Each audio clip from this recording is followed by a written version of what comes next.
ఈరోజు పొన్నం ప్రభాకర్ గారు తిరుగుతున్నారంటే వారు ఇన్ఛార్జ్ మంత్రి ఇక్కడ గ్రేటర్ హైదరాబాద్కి, హైదరాబాద్ జిల్లాకి వారు ఇన్ఛార్జ్ మంత్రి గారు తిరుగుతున్నారు.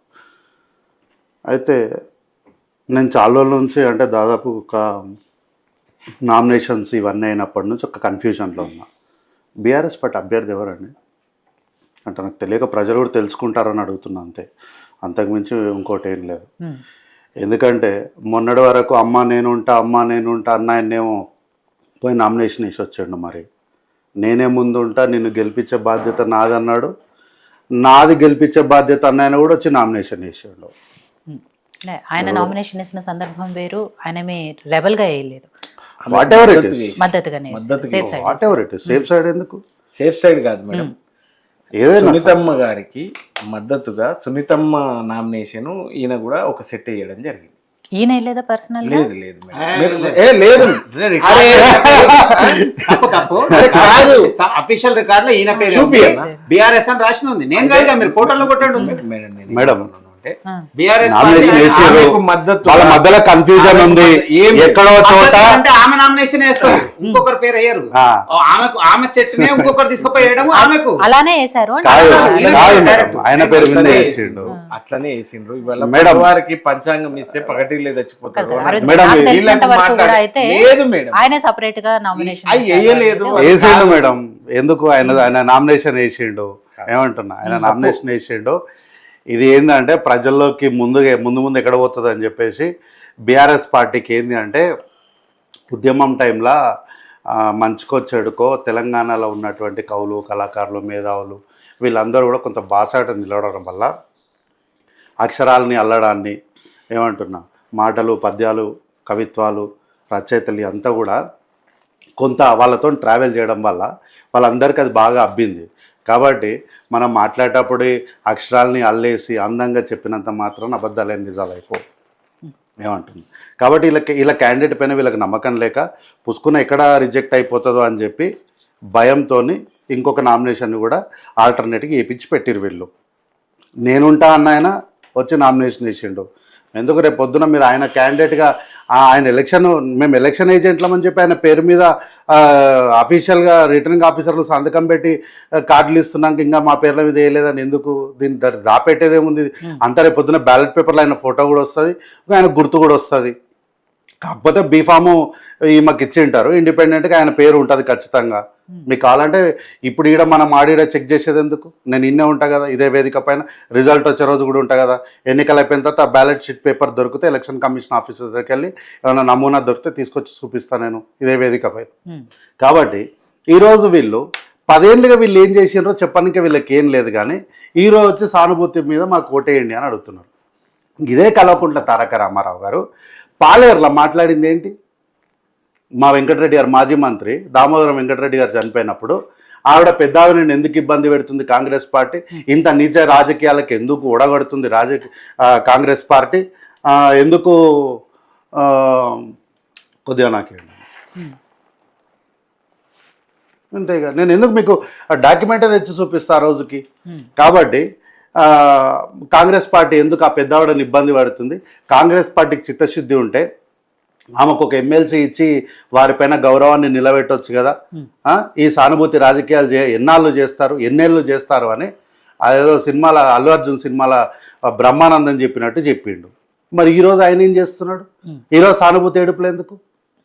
కాబట్టి 10 ఏళ్ళు వీళ్ళు ఆయన అంటే నేను జస్ట్ వస్తుంటే చూసిన కబరిస్తాను అంటే ఈ ముస్లిమ్స్ వాళ్ళకి ఏదో ఇస్తాము అని 10 ఏళ్ళ నాడు వీళ్ళ అధికారంలో చేయనికే శాత కాలేదు. కానీ ఇప్పుడు ఈయన మళ్ళీ అధికారంలోకి వస్తాడంట, వచ్చినాక ప్రభుత్వ జమీన్ ఏడుందో చూస్తాడంట, అది లేకపోతే ప్రైవేటుది కొనైనా సరే ఇస్తాడంట. చేతిలో ఉన్నప్పుడు గజం జాగి అనికే సోయి లేదు. మళ్ళీ అధికారంలోకి వచ్చినాడు ఆడ ప్రైవేట్ జాగా ఉందేమో ప్రభుత్వ స్థలం ఉందేమో వెతుకుతాడంట. ఫస్ట్ వెతుకుతే దొరకకపోతేనంట ప్రైవేట్ వాళ్ళ దగ్గరికి వెళ్ళి కొని ఈయన వాళ్ళకి ఇస్తాడంట. ఏమైనా నమ్మనికి ఉందా మేడం? ఉన్న షేర్లనే మతం తీసుకొచ్చి అమ్మక తిన్నారు మీరు ప్రైవేట్ వాళ్ళతో కొని వీళ్ళకి ఇస్తామని చెప్తే ఎట్లా నమ్మాలి? ఎవరు నమ్మాలి? అన్నగారు ఇంతకుముందు ఏదో మాట్లాడుకుంటూ కేసీఆర్ గారు ఉన్నప్పుడు మాకు ఉచితంగా నీళ్ళు ఇస్తుండే, ఇప్పుడు మాకు నీళ్లకు బిల్లులు వేస్తున్నారు. ఉట్టిగా మాట్లాడదు. నీళ్ళకు బిల్లులు వేస్తున్నారు అని అంటే ఎవరికి వేసిండ్రు, ఎక్కడ వేసిండ్రు, ఎందుకు వేసిండ్రు, ఒక బిల్లు చూపిస్తే దానిపైన నేను చర్చలో కూర్చుంటా. ఒక బిల్లు ఇగో వీళ్ళకు బిల్లు వేసిండ్రు, వీళ్ళు సగటు సామాన్యమైనటువంటి మనుషులు, డొమెస్టిక్ వీళ్ళకు బిల్లు వేసిండ్రు, మేము ఉచితంగా ఇచ్చినామని చెప్పి ఆ బిల్లును తెచ్చి చూపిస్తే నేను అప్పుడు చర్చలో కూర్చుంటా. మీరు కమర్షియల్లోకి వచ్చిన దాన్ని లేకపోతే సాధారణంగా వచ్చే బిల్లు వేసిన దాన్ని తీసుకొని వచ్చి మాకు బిల్లు వేసిండ్రు అని దాన్ని తీసుకపోయి ఎక్కడో ఉన్న బూడిపుటాన్ని తీసుకపోయి ఇంకెక్కడో కలిపి మేము మొత్తము కలగూర కంపెనీ చేస్తామంటే ఎట్లా ఇదవుతుందో నాకు అర్థం కాదు. అయితే అన్నారు మాట్లాడి మేమేదో జిహెచ్ఎంసీలో ఒక సీటు గెలవలేదు, ఎన్నికల్లో కూడా ఒక సీటు గెలవలేదు కాంగ్రెస్ పార్టీ. ఎస్, బరాబర్ చెప్తున్నాం, ఒప్పుకుంటాం. ఎన్నికల్లో మొన్న జరిగిన 2023 ఎన్నికల్లో గతంలో మేము ఒక్క సీటు కూడా జిహెచ్ఎంసీ పరిధిలో గెలవలేదు, మేము గెలవలేదు. కానీ ఈరోజు ప్రజాప్రభుత్వంలో చేస్తున్నటువంటి అభివృద్ధి, చేస్తున్నటువంటి కార్యక్రమాలు ఓకే, నేను 100కు 100% మార్కులు ఏమి వేయను మేడం, నేను కానీ 100కు 75 మార్కులు వేస్తా, పాస్ చేస్తా. కాబట్టి ఉన్న పరిస్థితులలో భవిష్యత్తులో మీరు జిహెచ్ఎంసీ పరిధిలో ఒక్క సీటు కూడా గెలవరు. మొన్న మేము గెలవలేదు బరాబర్, అందులో నేను దాంట్లో ఏం లేదు, ఒప్పుకోవడమే. కానీ భవిష్యత్తులో మీరు ఒక్క సీటు కూడా గెలవరు జిహెచ్ఎంసీ పరిధిలో, తలకిందులు తపస్సు చేస్తే కూడా గెలవరు. ఎర్ర bus, air bus, tiles textiles అని అంటే చాలా పెద్ద ఇవన్నీ చెప్పిండ్రు. గతంలో ఇట్లనే చెప్పారు, నీళ్ళకు నడకలు నేర్పినాము, చేపలకు ఈదడం నేర్పినాము, బాతులకు నడవడం నేర్పించినాము, ఇవన్నీ మేమే చేసినామన్నారు. ఇంకనయ్యము ప్రాసలో వస్తుంది కానీ భూమిని భగవంతుడిని కూడా మేమే పురుడు వేసినామని చెప్పలేదు. ఏం చెప్తారు? టెక్స్టైల్స్ ఏమన్నా వీళ్ళు తీసుకొచ్చిండ్రా? టైల్స్ ఇండస్ట్రీని వీళ్ళు తీసుకొచ్చిండ్రా? ఎయిర్ బస్సుని ఏమన్నా వీళ్ళు కనిపెట్టిండ్రా? వీళ్ళు తీసుకొచ్చిండ్రా? ఎలక్ట్రిక్ బస్సును వీళ్ళు ఏమన్నా తీసుకొచ్చిండ్రా? వీళ్ళు ఏమన్నా కనిపెట్టిండ్రా? విజ్ఞానం లేనితోనే చదువుకున్న ఆయన వచ్చి అన్ని విజ్ఞానం లేని మాటలు మాట్లాడుకుంటూ అజ్ఞానం పనులు చేసుకుంటూ వచ్చిన ఆయన ఈరోజు వచ్చి ఏం మాట్లాడతాడు? వీళ్ళు వచ్చి ఈరోజు మొత్తం టైల్స్ మేమే తెచ్చినాం, టెక్స్టైల్స్ మేమే తెచ్చినాం అంటే 2009 ప్రాంతంలో ముఖ్యమంత్రిగా ఉన్నటువంటి కిరణ్ కుమార్ రెడ్డి గారి హయాంలో ఇక్కడే మన ఉమ్మడి రంగారెడ్డి జిల్లా నుంచి టెక్స్టైల్ శాఖ మంత్రి మన ఉమ్మడి రంగారెడ్డి జిల్లాకే ఉండే గడ్డం ప్రసాద్ కుమార్ గారు. ఈరోజు స్పీకర్ ఉన్నాయి, ఆ రోజు ఆయన టెక్స్టైల్స్ మినిస్టర్ ఉండే. మరి ఎట్లా మీరు ఎట్లా కోటాలు వేసుకుంటారు అది? కాబట్టి 2014 తర్వాత ఉన్న వాళ్ళకు మాత్రము ఇక్కడ నుంచి రాజకీయం తెలుసు, 2014 కన్నా ముందు ఏం తెలియదు ఎవరికి. అందరూ తెలంగాణ ప్రజల మొత్తం అమాయకులని అనుకోవద్దు మనం. ఇంకోటి ఏంది, దళితులకు దరిద్రం పోవాలని కేసీఆర్ గారు అనుకున్నారంట. అందుకోసమని నేను 10,000 ఇచ్చిండు, 5,000 ఇచ్చిండు, 12,000 ఇస్తామని కాంగ్రెస్ పార్టీ, సరే 10 లక్షలు ఇచ్చిండు, కాంగ్రెస్ పార్టీ 12 లక్షలు ఇస్తారు. 10 లక్షలు ఇస్తే ఎంతమంది ధనవంతులైనరు? నిజంగా దళితులకు మీరు ఏమైనా మంచి చేయాలి అనుకుంటే, వాళ్ళ దరిద్రాన్ని పోగొట్టాలి అనుకుంటే మీరు ఇవ్వాల్సింది 10 లక్షలు కాదు మేడం, వాళ్ళతోనే మీరు వ్యాపారాలు పెట్టించాలి. ఎంఎస్ఎంఈల ద్వారా మీరు వాళ్ళతో వ్యాపారాలు పెట్టించి వాళ్ళను వ్యాపారవేత్తలుగా మార్చాలి, వాళ్ళను రాజకీయంగా వారిని ముందుకు తీసుకురావాలి. ఎన్ని సీట్లలో మీరు జెడ్పీటీసీలను గెలిపించారు, ఎన్ని సీట్లలో మీరు ఎంపీటీసీలను గెలిపించారు? ఒక ఆయన అలంపూర్లో గెలిచిన ఆయన ఎవరు? ఈరోజు గతం మళ్ళా చరిత్ర అయితే ప్రజలకు ప్రజాస్వామ్యంలో గౌరవం ఉండదు. ఎమ్మెల్యేల మీద 12 లక్షలు ఇస్తామని చెప్పారు. ఏంటిది? 10 లక్షలు ఇస్తే ఈరోజు ప్రశ్న అడిగిరు కదా, మేము ఆసరాగా నిలబడతామని చెప్పినాం కానీ వాళ్ళ దరిద్రాన్ని పోగొడతామని మేము ఎక్కడ చెప్పలే. వాళ్ళ బ్రతుకులకు మేము ఆసరాగా నిలబడతామని చెప్పినాం, మేము ఇస్తామన్న సపోర్ట్. అంతేగాని వాళ్ళ దరిద్రాన్ని మొత్తానికి మేము తీసేస్తాం ఇక ఏముండదు అని అంటే, మీకు నిజంగా అట్లా కంకణం కట్టుకొని ఉండింటే మీరేం చేయాల్సింది తెలుసా? మీరిచ్చిన మాట ప్రకారము గదే దళితుడిని తీసుకొచ్చి ముఖ్యమంత్రిని చేసేది ఉండే. మీరు ముఖ్యమంత్రిని చేయకపోగా 2014-18 ఎన్నికల్లో ఒక ఎలక్షన్ ఆఫీసర్ని అడ్డం పెట్టుకొని గెలిచి మళ్ళా ప్రెస్ మీట్ పెట్టి నేను చెప్పిన ముఖ్యమంత్రి దళితుని చేస్తా అని చెప్పినా చెయ్యలేదు. రెండోసారి అధికారం ప్రజలు ఇచ్చిరు కదా, ఇయ్యలేదా? ఇస్తే దాన్ని వద్దన్నట్టే కదా అని దానికి ఒక పెద్ద లాజికే చెప్పిండ్రు మీరు. మళ్ళీ ఈరోజు మేము దళితులకు దరిద్రాన్ని పోగొట్టడానికి మేము ప్రయత్నం చేస్తామని చెప్పడానికి మనకు మనసాక్షి ఎట్లా వస్తుంది మేడం?